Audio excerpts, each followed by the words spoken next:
According to some commentators, the last verse that was revealed in the Quran, or ayah, which is really a sign, not a verse. Ayah means sign. Was the ayah that says, "Al-yawm akmaltu lakum deenukum." Today I have perfected your deen. And when that ayah was revealed, according to some it was revealed on the day of Jum'ah in Mecca, on the day of Arafah. And when the Prophet ﷺ recited that ayah, Abu Bakr radiallahu anhu wept, because he knew that that meant the end of wahy, or revelation from Allah. What I'd like to do, inshallah, I wasn't planning on doing this, but I think the best things are left unplanned, is to, inshallah, look at some of the verses, the ayahs, the signs that were recited by the Qari in Surah Ar-Rahman, because they're extremely important and they're very pertinent to the time that we're living in. In that, everybody knows that the Quran is divided into Meccan chapters and Madani, or Medinan chapters. There are 86 Meccan chapters, and there are 28 being revealed in Medina. And we have a total of approximately 6,239 ayahs in the Quran.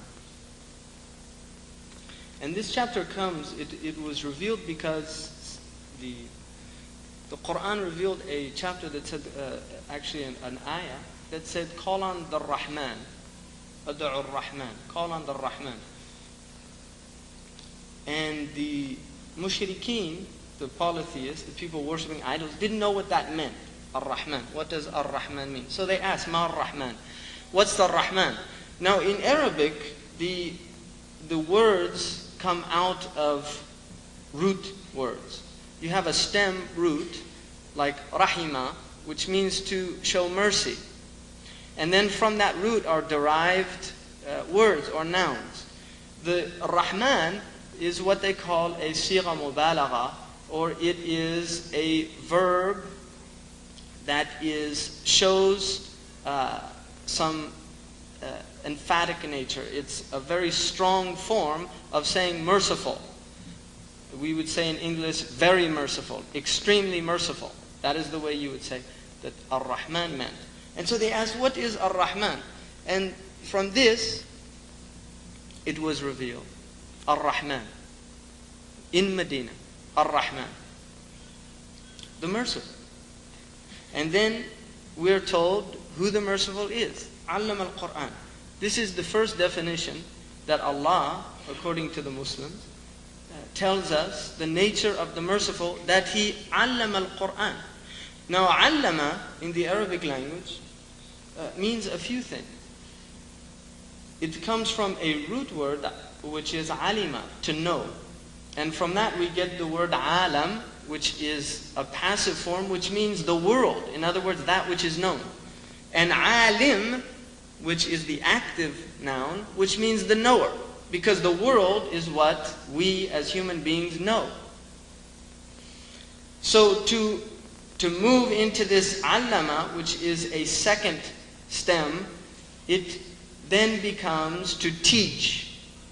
But there's another meaning of alam, which is a sign. A sign. Alam. We say alama is a sign. And we also say alam is a sign in the road, for instance. Or ma'lam is a road sign.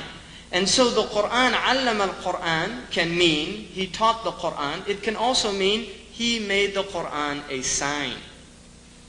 The Quran is made a sign. It is a sign from Allah, the creator of the heavens and the earth, to human beings of the veracity of this teaching. that this is a true teaching. Why?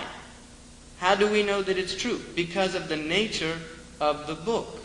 وَلَكِنَّ أَكْثَرَ النَّاسِ لَا يَعْلَمُونَ. But most people don't know. يَعْلَمُونَ ظَاهِرًا مِنَ الْحَيَاةِ الدُّنْيَا وَهُمْ عَنِ الْآخِرَةِ هُمْ غَافِلُونَ. They know the outward of this world. But as for what is real, al-akhirah, which is baqiyah, it's going on, it is not faniyah, which is temporal, in a state of annihilation. It is baqiyah. As for what goes on, what is real, what is worthwhile, they have no knowledge. So outward knowledge, which is really, in fact, if you look historically at most civilizations, you will find that the so-called periods where outward knowledge becomes intensified are actually periods of decay. You can see this in every single human society on the earth, with the exception of the Islamic civilization and the Chinese to an extent. If you look at the Greek period of great intellectual pursuit, of scientific pursuit, this is actually already towards the end of Greek civilization. The same can be said for the Roman, and the same now is true for the European civilization. You see, this massive expression of outward knowledge is really a sign that something has gone wrong, which is not to say that Islam negates outward knowledge.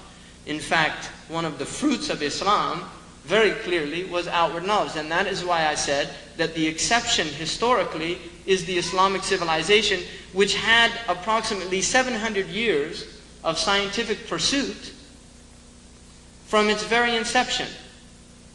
And then it moved into a period where the scientific became less important, and you saw an emphasis more on spiritual pursuits, artistic pursuits, and really a redaction or looking again at what the people who had gone before them, the earlier Muslims, what are called the Salaf, what they laid down. And so what the Muslims, after about the 9th, 10th century, begin really to make commentary. Really didn't add a lot of new information. What they did instead is expounded on the already existing body of knowledge.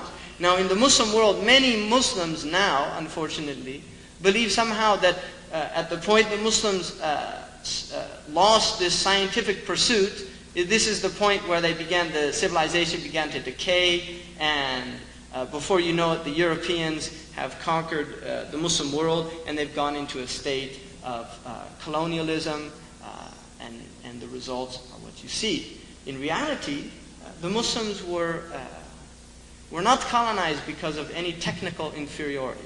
That is really just an untruth historically.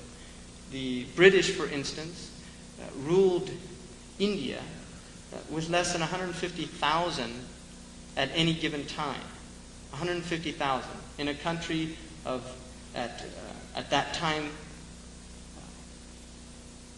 250 million, 300 million people. 150,000 people are, and in many places, really a handful of people. So it was something else. It would be akin to when Cortez arises, or Pizarro is even a more interesting example. Pizarro arrives, he's a Spanish conquistador. He arrives to the South America, the Incan civilization, and a people with 500 men, he destroys a nation of over 1 million people. And that nation was extremely scientifically advanced in astronomy, mathematics. What they've left behind is a good example of that. So this is an illusion, really. It is an illusion to believe that technical superiority is what enables people to overcome other people. It is a historical fallacy. The reality of it is, you have what Malik bin Nabi called قابلية للاستعمار. What this means is that in the same way that your immune system becomes weak and you become susceptible to certain illnesses, that if you were in a healthy condition, you would not be susceptible to them. So his point was, the Muslim world had reached a point where they were susceptible to the state of colonialism. to subjugation.